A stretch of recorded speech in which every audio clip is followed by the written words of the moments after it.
On the way up to Pucka, the freeway was still on fire. A new sense of urgency, purpose. We just chipped in wherever we could and whatever we could do.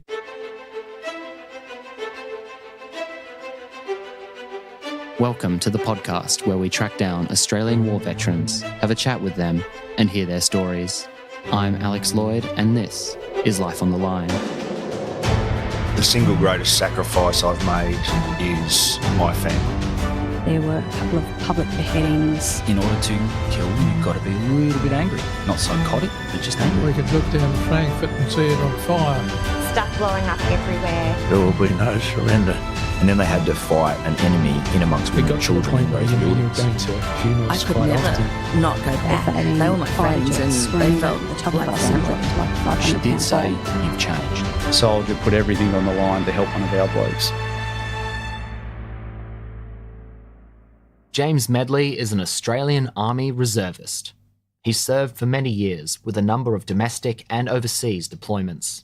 I wanted to share James's story with you as it's a great example of how men and women who don't have the military in their lives full-time still contribute to the service of their country.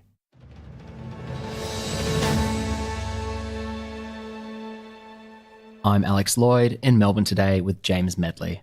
James, welcome to the podcast. Thanks for having me. Where did you grow up? I grew up in Melbourne, northern suburbs. My dad was a policeman and my mother was a nurse. I have an older brother. My parents were divorced, so my mother was a single mother bringing us up. What did you like to do as a child? Hobbies, interests? Well, I liked to jump around the house playing army man. I was a scout, Cub Scout, that sort of thing. Did a bit of cricketing in my sort of early teenhoods. About 9 years old, we moved from the northern suburbs into the Dandenongs, which is a bit more of a forested area. That's where my outdoors interest peaked a bit more in the scouting movement. Do you have any military history in the family? It skipped a generation with my father. He was a policeman during the Vietnam War. However, my grandparents on both my mother and father's side, they both served throughout World War II. In what capacities? Dad's side, my grandfather was in the RAF. He enlisted in 1942 as a ground crewman, mechanic, serving in 464 Squadron in the Mosquito fighter bombers through Europe from March 1945 to the end of the war. My mother's father, he was in the Polish army from 1937 through to the end of the war as a cook and a baker. However, at the outbreak of World War II, he was captured by the Germans. He was interned as a prisoner of war in Buchenwald concentration camp. And was he there until the Russians liberated it? Or the Americans actually liberated that one. Okay. So they liberated that as they were pushing through sort of the Frankfurt area, as it were, towards Weimar, a place called Weimar, which was kind of in vicinity of where Buchenwald is today. After the war, he obviously married my grandmother. He happened to be working at a bakery, a German bakery, just after the war. They were short on a baker, and my grandmother's parents ran that one. And then after that, basically, they got married and then migrated to Australia in 1950. Did your interest in the military first come from this family connection to it, or was it a natural boyhood interest in plain soldiers? Just the fascination of all the stories regarding, obviously, the experiences that they have faced, and that sort of thing, that really tweaked my interest. Obviously, growing up, you had to do little army men type thing. You used to play with those sort of things. I used to make model aeroplanes. Still do to this day to a degree. But it was just those stories and reading the old books and looking at the pictures, that sort of thing, that really tweaked my interest, especially, obviously, the Australian military history as well. Why do you join the army? I guess it's a greater purpose than yourself in regards to a sense of duty, service. Probably going to sound a little bit silly, but in the 1980s, they used to have a TV ad with the Army Reserve, and it was played to the 1812 Overture. They used to get me going. I used to carry on and have my little jumping up around the room sort of thing, playing army men. Da, da, da, da, da, da. Yeah, that one. It's stuck in my head. Yeah, you can YouTube that one. It's still on the... It's got the cannons at the end. Yeah, they basically go off to all the music and stuff like that, yeah. When did you join and how did you find training? The 17th of August, 1999. Okay, so that was a period just prior to us going into East Timor. So originally joined the reserve so then I could have a go, see what it's like. And then if I'd like to make the move across to the regular army, I might do that later on down the track. And where was your first posting? After completing basic training, I was posted to Melbourne to the 5th 6th Battalion Royal Victoria Regiment based in Surrey Hills. It's an infantry battalion, so I was based as a rifleman. You post into the unit and then from there, you then go on to complete your initial employment training, Once I completed that, that was a period of a couple of months prior to me getting on a course and completing that. Then you're deemed fully qualified, rank and trade, and then you're ready to conduct the training that they partake in and activities and that sort of thing. Did you have a role during the 2000 Sydney Olympics? Yeah, I was part of a search company that was involved with providing security for the soccer. Melbourne had a couple of the soccer matches and they had to supply venues such as the MCG and also training venues and hotels for the players. So we had to provide vehicle checkpoints and visual security type arrangements for that. Was this kind of work engaging you enough to think, yeah, I think I will switch over to full-time? It was good to do the job full-time for a period of time. But as I say, at that stage, I was still in the reserve mind space because I still had my day job. And also I had my other interest outside work in regards to girlfriend and family and such. What was your day job? At that stage, I was a apprentice locksmith. However, that didn't last too long. Basically, then I just started doing what we call super chocking, which is basically just putting your hand up for any available work within the reserve community, extra days, that sort of thing that may happen around the unit. Where were you when 9/11 happened?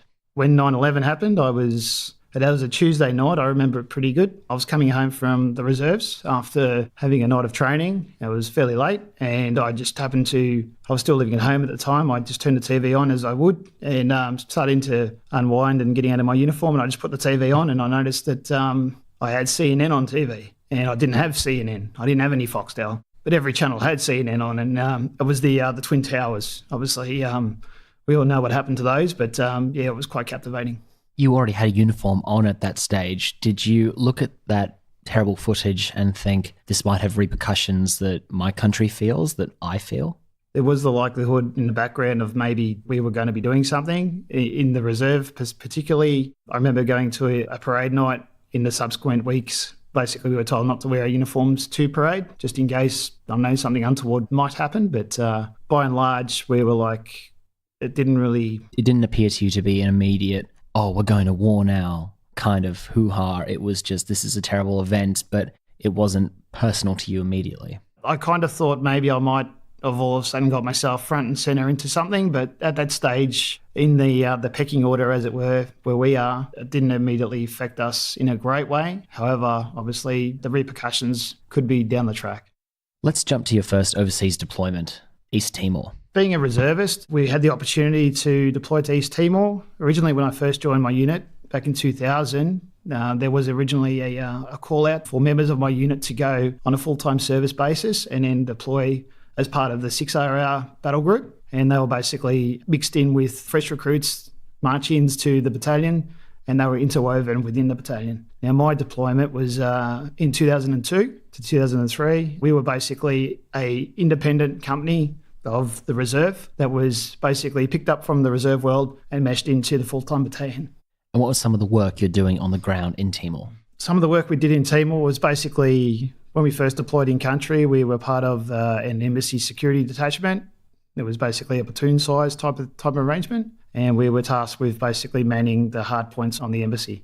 I remember vividly the first time I rode in a helicopter. It was a Russian Mi-8 helicopter. It's kind of like a truck helicopter type thing. It's a very rugged and robust thing. The vivid safety briefing by the crew, I believe they were Ukrainian, I think. These guys had short sleeves. They had the white shirts with the captain little epaulets on their uniforms, gold chains, gold teeth, smoking, aviator sunglasses, that sort of thing. Basically, one guy looked at us and he said, no smoking. And the other guy looked at us and he goes, we crash, we die. And that was quite humorous, and up we went. Did you interact with the locals much during that deployment? We did have two types of patrols. One was what was called a blue hat patrol, which was like an overt patrol. So basically we put our blue baseball UN hats on and basically patrolled to an area, and obviously everyone came out to see us. They knew we were there. 9 times out of 10, if like the helicopter would land on the landing zone, the kids would come out to meet us, and then obviously we'd pick up our gear and continue on our way. I remember vividly making a lot of paper aeroplanes for kids at one stage. We were handing out some leaflets. We were near this little school, and I became quite the puppet master, kind of, as it were, with all the little kids making paper aeroplanes, teaching them how to do that. And next thing you know, one would go on the roof and then the kid would come back and he'd insist I make another one. And that got a bit tired after a while. So I had about 4 or 5 kids all making paper aeroplanes on behalf of myself. So while I oversee that. But it was quite a good experience relating with the locals in that capacity. Are you finding it quite rewarding work? You've deployed overseas for the first time representing your country. I imagine that was exciting. It was quite exciting moving into the deployment, doing the job for real, as it were. And obviously overseas it wasn't the first time overseas, but it was the first time obviously in uniform overseas. It was quite exciting, obviously, when we got to phone home. Obviously we couldn't say too much, but that disconnect. But, the way when we were overseas, we received care parcels and packages from home, which you would hear over the years of, during the wartime, people really related on getting that letter from home, that sort of thing. So you could really relate to that sort of side of the human aspect. What was next for you after Timor, James? After Timor, we came back in 2003. We were discharged from the regular army, and then we basically picked up our lives in the reserve army, so back to the reserves. And that was basically when the financial year kicked over.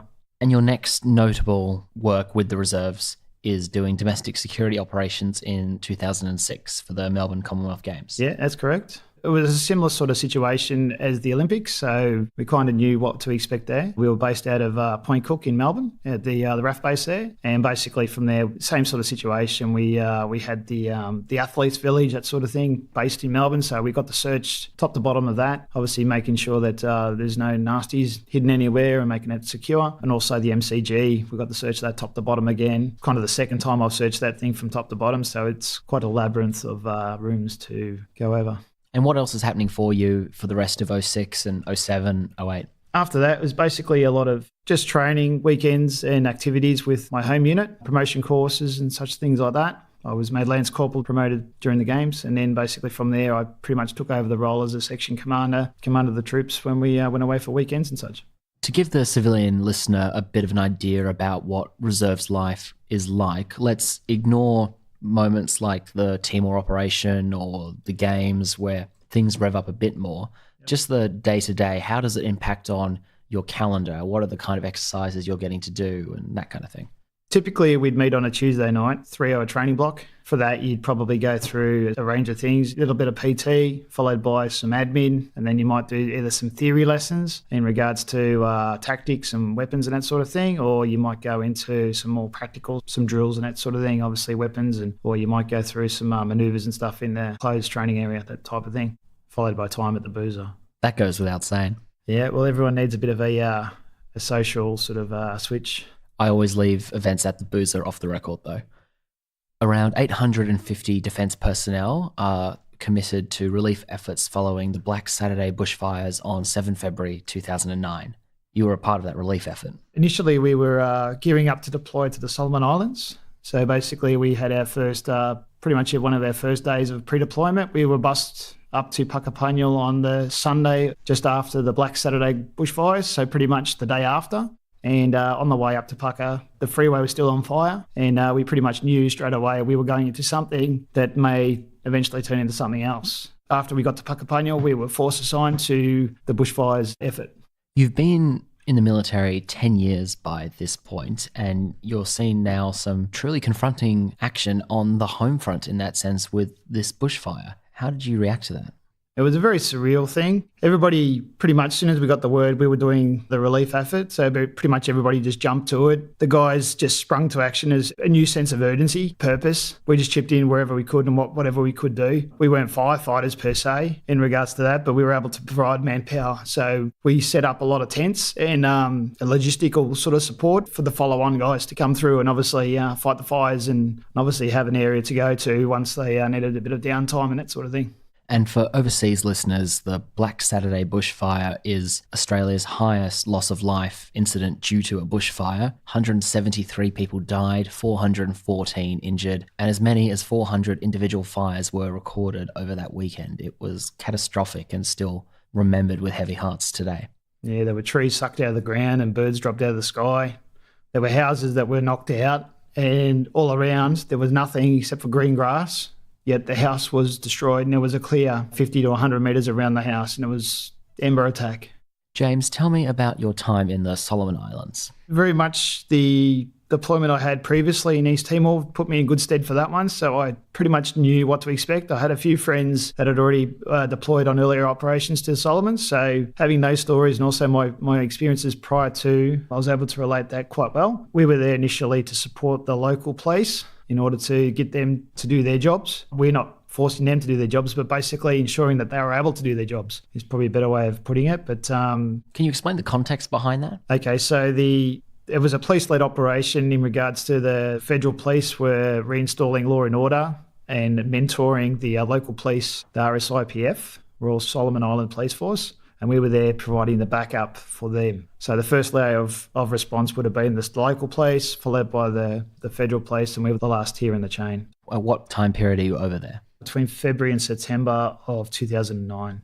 Tell me some highlights from that first trip of yours to the Solomon Islands. While we were over there, we were vehicle mounted. So typically a section I was in charge of, we'd go out in our car and we'd go for a vehicle patrol. Generally, we'd get a brief to meet a local police member, a Solomon Island police member, at a certain police station. So we'd put our provisions in our car, drive to the set police station, and then wait for the member there. One particular moment we got to the police station, the member wasn't there. Shortly thereafter, we found ourselves in a police station with nobody present. So we had to hold the fort. The federal police member turned up for the patrol. He had to go get the other guy from his house in order for him to come to work. And then obviously we went off and did our job. A very particular highlight, my section was inserted on the west coast of Guadalcanal. We were inserted by vehicle, and then we stayed in a village for approximately 3 to 4 days, all by ourselves. So we were disconnected from the main base. So basically we were all up the river by ourselves, and which was an interesting predicament. So basically I was pretty much in charge of our presence there and doing whatever we had to do there. We were supporting the local police in their follow-up cases. They were sent over into the outlying areas to do case follow-ups and outstanding warrants and that sort of thing. One particular instance, we were gearing up for to put our patrol together, and I noticed one of our members, he was late to our muster. He told me he lost his boots. They were nowhere to be found, and I thought this guy was having me on, looked everywhere. Turns out while he was sleeping on his hammock, somebody had come in and stolen his boots, one of the local kids. And then from there, obviously we did a roundup of the village. The village elders by that stage were a bit embarrassed. They managed to work out what happened. The boots, funny enough, happened to be on a banana boat 3 hours ahead of us and on the way to market. Basically from there, I believe the young bloke's dad then had to borrow some money to buy some fuel for the outboard motor to drive the boat to apprehend the guy on the way to market before the boots get sold at the market. Long story short, we got the boots back the next day. And you'll find yourself back in the Solomon Islands in 2013. I'm the guy that basically, if there's an opportunity for a deployment or a exercise or that sort of thing, I usually generally put my hand up first and work it out later about all the logistics at the home front with the wife and the kids and that sort of thing. So basically, yeah, so I'm back in the Solomon Islands. We got a chance to deploy again. However, this one was the end of the operation. So basically, Australia was basically pulling out of the Solomon Islands as a military type of thing. So we were closing that side of the shop down. So that was an interesting, so basically it was a total different operation from the previous where we were actively involved with patrolling and such. This one we're basically maintaining that last resort, quick response force. And then once the decision was made to pull up stumps, we were basically closing down and turning the lights off the base, basically. So when you go back to the Solomon Islands, now you're familiar with the country, do you have more time to explore and get to know it better? We had a little bit more time off on weekends and that sort of thing. So we're able to, in small groups, go out and explore certain battlefields. There was an instance where we actually got a battlefield tour guide come out from Australia. I can't remember his name now, but he was quite reputable. And basically he took us on a talking tour. He had a little microphone, a little PA thing in his backpack, and he'd take us to a certain spot, stop and get us all out there. And we'd appreciate the land and the scenery. Areas like Bloody Ridge, Alligator Creek, where the Japanese came ashore, attempting to push the Marines off their positions, where they all got mowed down, basically. There was a lot of areas and hard-fought grounds that you just pass by and wouldn't think two thoughts of it. And turns out it was a scene of quite a ferocious battle back in the day. And there'd be some strong remnants of those battles lying around for you too, landing vessels. There's a group of islands called the Florida Islands, just off the main island of Guadalcanal. We had a tour group go across on a small boat, across the Iron Bottom Sound, which is a battlefield in itself. There's a lot of battleships that have been sunk pretty much at point blank range at each other, because battleships, and they can fire quite a far distance, but they were very close apparently. But yeah, we explored the Florida Islands and Tulagi, a place called Tulagi. That in itself had quite a number of broken, smashed up landing ships and destroyers and chopped down fighter planes and such. They were all over the place pretty much, yeah. And there was actually quite a ferocious battle fought over a cricket pitch. The Marines at one side and the Japanese at the other end. You're very eager to serve your country and have these experiences, sure, that you want to fulfill the training you've received, but you also like contributing to the wider cause.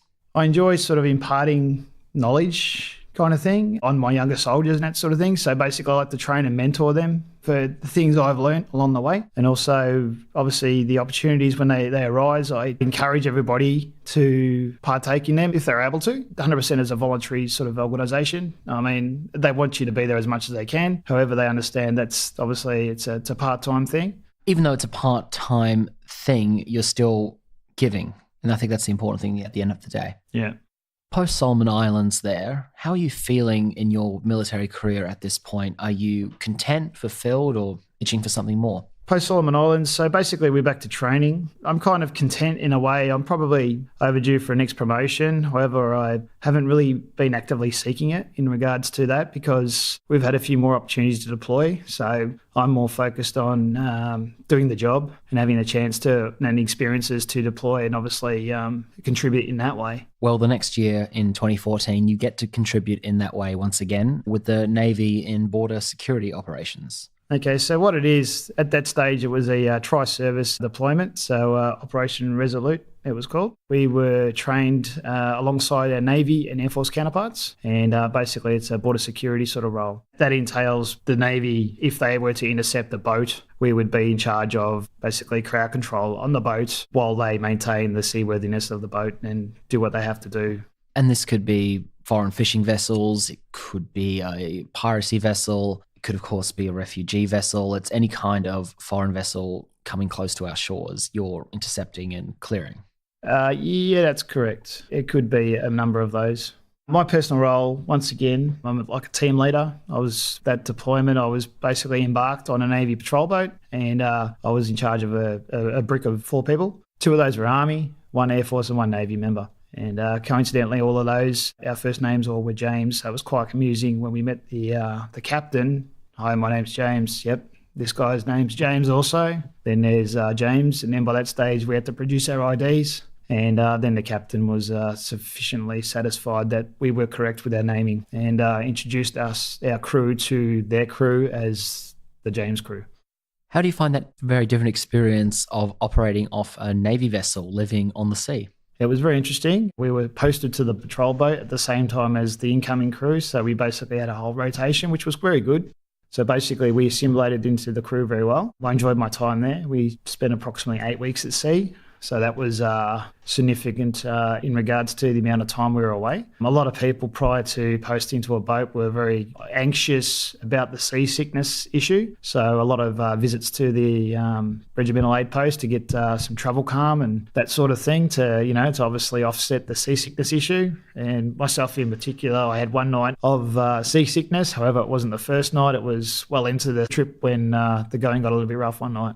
And how is the inter-service tribalism? It's healthy, put it that way. Competition's healthy. Yeah, competition is healthy. But in regards to the rivalry, we had a job to do and we all got on with it. And I was going into that operation, as I say, I'd already been on a few, obviously, deployments with the Army. And I was very interested to see how the other side do things. And so I went in there with an open mindset and I think it's all about the attitude you go into and obviously you embrace what you're doing at the time and obviously you go into it as best you can. And once you're off the boat, you fall back into the regular pattern of reservist life. Yep, we go on to the training continuum. We have our ceremonial duties in regards to when April comes around. Obviously, we've got a lot of Anzac Day sort of activities where we have like ceremonial tasks we have to do. Generally, my battalion will march down to the shrine on Anzac Day in Melbourne. Other activities we may partake in is like catafalque parties, that sort of thing, obviously on dawn services and also lead up to Vietnam Veterans Day, that sort of thing. We might get a little job here and there that we have to provide a guard for and such things like that. Otherwise, yeah, about bush and the leading and mentoring. Leading and mentoring, that's correct. Is there a particular Anzac Day or Remembrance Day that stands out for you? Well, Remembrance Day always stands out to me because it's actually my birthday. And also the fact that we deployed to East Timor on my birthday. So that was a kind of a birthday present from Army. So thanks, Army. You've given a lot for the country, almost 2 decades of service. How do you reflect on your time in uniform so far? It's quenched the hunger. I guess it's fulfilled that boyhood dream that the sense of service, I guess, is what I'm trying to get at. You know, I've heard stories of obviously the generations of my grandparents and people, you know, coming up through the 60s and 70s, that sort of thing, you know. Yeah, the sense of service, I believe, is the thing that sort of I enjoy and I reflect on what I've done. Well, James, I think you've done a lot for your country. Thank you for your service and for coming on Life on the Line. Thank you, Alex.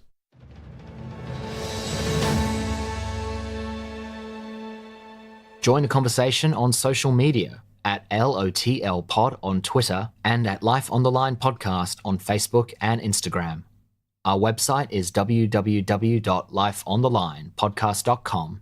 Recommend the podcast to your friends and subscribe to us in your podcast app. And sign up for our e-newsletter through the website. Life on the Line is brought to you by Thistle Productions. Artwork by Big Cat Design. Music by Dan Van Werkhoven. Thanks for listening, and lest we forget,